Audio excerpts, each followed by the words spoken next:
የኢራን አብዮታዊ ዘብ የስለላ ኃላፊ ተገድለዋል። የጣሊያኗ ጠቅላይ ሚኒስተር የገልፍ ሀገራትን እየጎበኙ ነው። የኢራኑን ጦርነት ለመቋጨት ፓኪስታን የውይይት ማዕቀፎችን አዘጋጅታለች። ጤና ይስጥልን ተመልካቾች፣ በዝርዝር እንመለከተዋለን። የኢራን አብዮታዊ ዘብ የስለላ ኃላፊ ተገደሉ።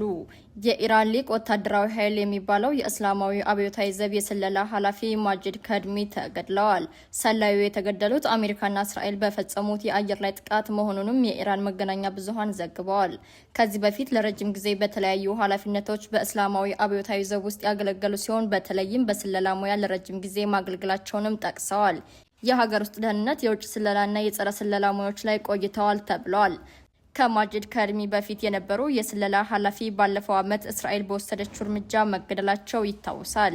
አምስተኛ ሳምንቱን በያዘው በዚህ ጦርነት የቀድሞውን አያቶላህ አሊ ካሚኒ ጨምሮ በርካታ ጦር መኮንኖች፣ የፖለቲካ ኃላፊዎችና የስለላ ሰዎች በአሜሪካና እስራኤል ተገድለዋል። በተከታታይ በመሪዎቿ ግድያ የተጠቃችው ኢራን መሪዎች ባይኖሩም የእርስ በርስ አመራር መስጠት የሚያስችል ያልተማከረ መዋቅርን እየተከተለች ነው።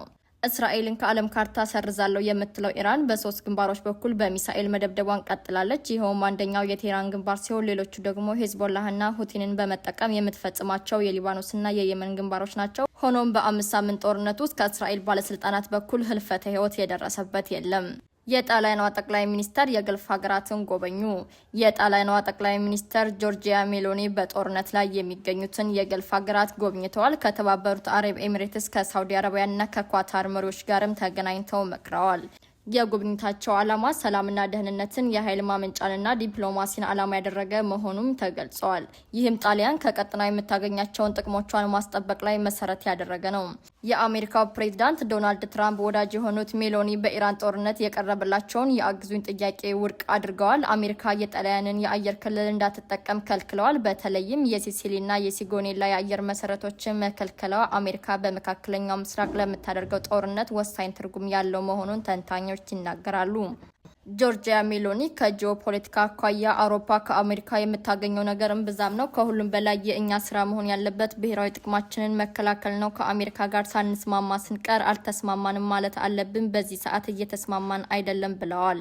ለአሜሪካ ከነበራቸው የፖለቲካ ድጋፍ የተነሳ በቅርቡ ትራምፕ ሜሎኒን ከጎናቸው አቁመው ጣሊያን ጎበዝ ወጣትና ቆንጆ መሪ አለቻት፣ እሷም ሜሎኒ ትባላለች ማለታቸው ይታወሳል።